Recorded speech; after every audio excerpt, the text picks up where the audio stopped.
ఇదవుతానండి. లేదంటే నేను సపరేట్గా చెప్పమన్నా నేను ఓకే. ఎందుకంటే పార్టీ వాళ్ళది కదండి.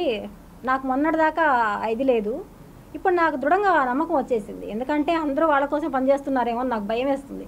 నా పక్కన ఎవరూ లేరు అనేది కూడా నాకు దృఢం అవుతుంది సార్. నాకు ఆవిడ భయం ఎక్స్‌ప్రెస్ చేస్తున్నారు. నా భయం సార్ అది. నేను ఎందుకంటే మీడియా మిత్రులందరూ మనకు తోడు ఉంటారు, మీరు చెప్పండి. నాకు భయం వేస్తుంది సార్ నిజంగానే. నాతో ఎవరున్నారో లేదని కూడా నాకు భయం వేస్తుంది అసలు. సరే ఫ్యాక్ట్స్ చెప్పేసి నగరికి తీసుకెళ్ళినప్పుడు ఎలా బయట వచ్చాడు సార్ అతను? ఆవిడకున్న భయాన్ని ఎక్స్‌ప్రెస్ చేస్తున్నారు సార్. నా భయం నాది సార్, నా భయం నాది సార్. అతని గురించి ఒకే ఒక మాట చెప్తాను సార్ లాస్ట్.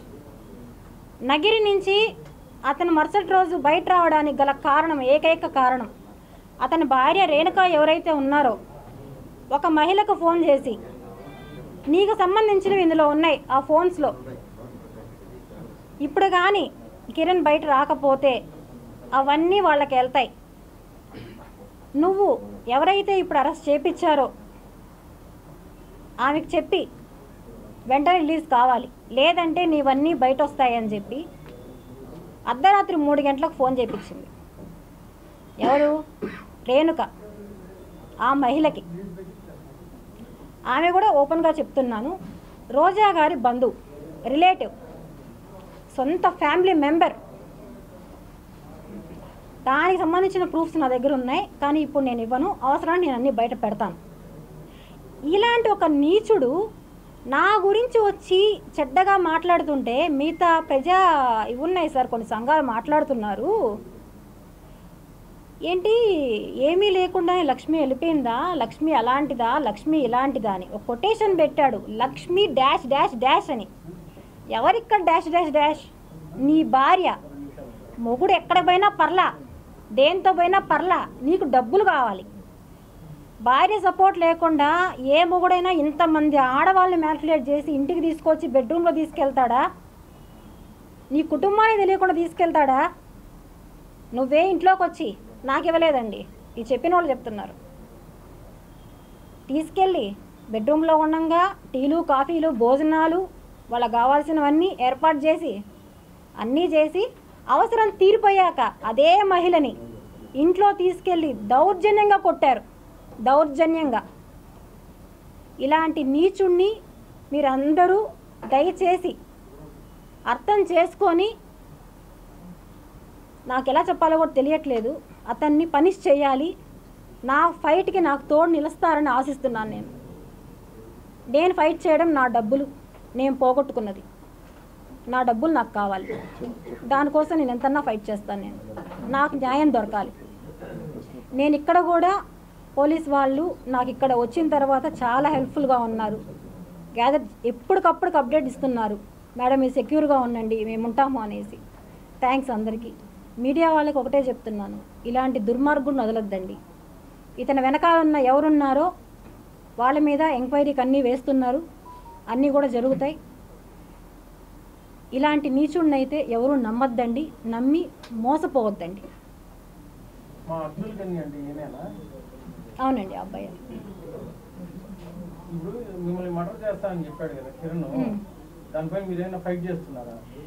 కంప్లైంట్ ఇచ్చాను. దానికి సంబంధించింది మేమైతే పోలీస్ స్టేషన్లో కంప్లైంట్ ఇవ్వడం జరిగింది. కాకపోతే ఒరిజినల్ కంప్లైంట్ ఏదైతే ఉందో ఆ కంప్లైంట్ని వద్దు అని చెప్పేసి అరెస్ట్ చేసి తీసుకెళ్లే రోజు మాడిఫికేషన్ కంప్లైంట్ని సైన్ తీసుకొని ఈరోజు పోలీస్ వాళ్ళు ఎఫ్ఐఆర్ కట్టారు. దానికి ఖచ్చితంగా యాడ్ అండ్ సెక్షన్స్ కూడా, ఎందుకంటే దాంట్లో లైఫ్ థ్రెట్ ఉందని చెప్పి క్లియర్ కట్గా కంటెంట్స్ ఉన్నాయి. మరి ఎందుకు కంటెంట్స్ ఉన్న తర్వాత కూడా వాళ్ళు ఎఫ్ఐఆర్ కట్టలేదో, ఆ సెక్షన్స్ పెట్టలేదో వి డోంట్ నో. ఈరోజు మేము ఒకసారి ఎస్పీ గారితో కూడా మాట్లాడతాము. లైఫ్ థ్రెట్ అయితే ఉండడం మాత్రం వాస్తవం. ఎందుకంటే ఈవిడ పోలీస్ స్టేషన్ నుంచి తీసుకొని రిమాండ్ అయిపోయిన తర్వాత, అంటే ఇక్కడ ట్రాన్సిట్ వారెంట్ ఇచ్చిన తర్వాత కార్లో వెళ్ళేటప్పుడు ఈవిడ దగ్గర ఉన్న గ్యాడ్జెట్స్ కావచ్చు, వాళ్ళకి సంబంధించిన మనుషులే అక్కడ ఉన్నారు, ఆ కార్లో కూడా ఉన్నారు. తర్వాత కిరణ్ రాయల్ గారు కూడా ఈవిడతో ఎవరితోనో చెప్పించేసి నువ్వు కానీ వీడియో ఇలా రిలీజ్ చేస్తే నేను నీకు అప్పుడే బెయిల్ ఇప్పిస్తాం చేయిస్తామనంటే, కానీ ఆవిడ ఏది స్పందించలేదు. కానీ న్యాయం అనేది ఉంది కాబట్టి ఈరోజు ఆమెది ఎఫ్ఐఆర్లో ఎక్కడే కానీ ఆ కంప్లైంట్కి సంబంధించిన డీటెయిల్స్ కూడా మీకు ఇచ్చున్నాము. జైపూర్కి సంబంధించిన ఎఫ్ఐఆర్లో ఈవిడ పేరు లేదు. ఈవిడ పేరు రావడానికి రీజన్ కూడా మీకు చెప్తాను. అందులో గోపాల్ సింగ్, తర్వాత ఇంకొక ఎక్స్ అనే పేరు, ఈ అబ్దుల్ గని అనే పేరు ఏదైతే ఉందో, వీళ్ళ ముగ్గురు పేర్లే ఉన్నాయి. వాళ్ళ అకౌంట్ నుంచి ఈవిడ అకౌంట్కి డబ్బులు ట్రాన్స్ఫర్ అయ్యాయి. వీళ్ళ పేరు ఈమె పేరు పెట్టడానికి రీజను ఈ గని అనే అకౌంట్ నుంచో లేకపోతే XYZ ఈయన చుట్టుపక్కల ఉన్న అకౌంట్ నుంచి ఎవరైతే బాధితుల అకౌంట్ నుంచి డబ్బులు వెళ్ళాయో ఆ డబ్బులు థర్డ్ పర్సన్కి వచ్చాయి కాబట్టి ఈ నేమ్ యాడ్ చేయడం జరిగింది.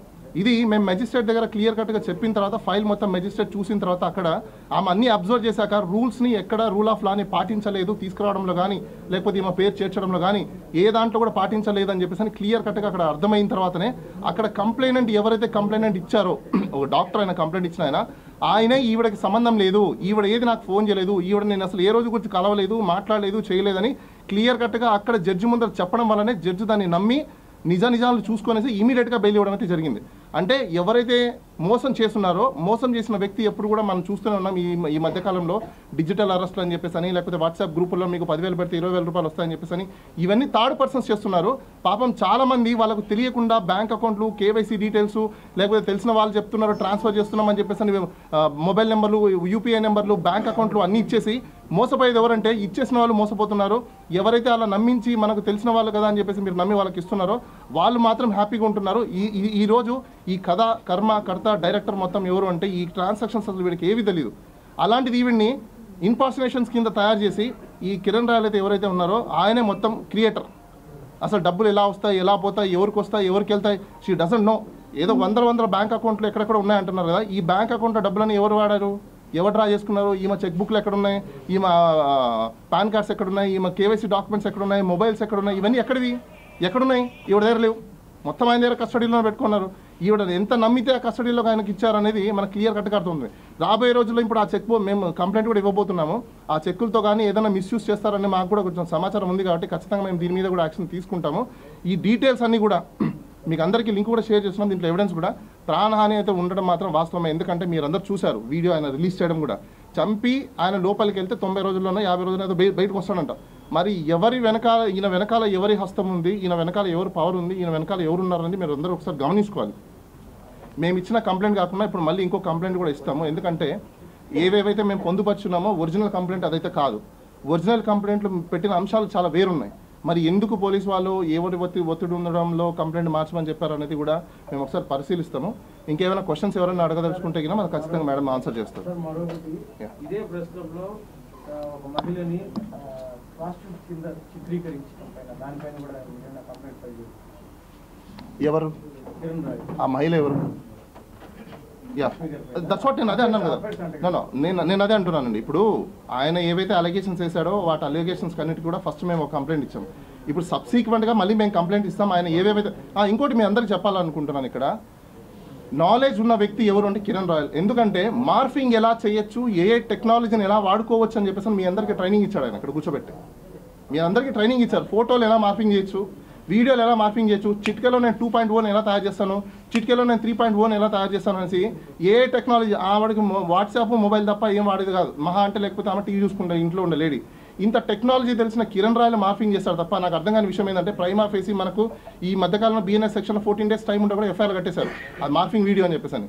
ఒక లేడీ విక్టిమ్ అయి ఉండి ఆ విక్టిమ్ ఉన్న లేడీని అసలు పరిశీలించకుండా ఆమెను అక్యూజ్ చేయడం అనేది మనకు అర్థం కాలేదు. ఇంకోటి ఇప్పుడు ఏదైతే ఇందాక క్వశ్చన్ వేసారో మీరు, ఖచ్చితంగా మేము దాని మీద కూడా కంప్లైంట్ ఇప్పుడు ఈరోజు మేము మొత్తం కంప్లైంట్ రెడీ చేసుకుంటాం. ఏమేమి కంటెంట్స్ ఉన్నాయి, ఆయన ఏమేమి వీడియోస్లో అలిగేషన్స్ ఏమేమి చేస్తున్నారు వాటి అన్నిటి మీద కూడా మేము కంప్లైంట్ అయితే చేయబోతున్నామండి డెఫినెట్గా. నెక్స్ట్ ఎనీ క్వశ్చన్స్ అండి? Any questions? Okay thank you. Okay thank you అండి, థ్యాంక్ యూ వెరీ మచ్.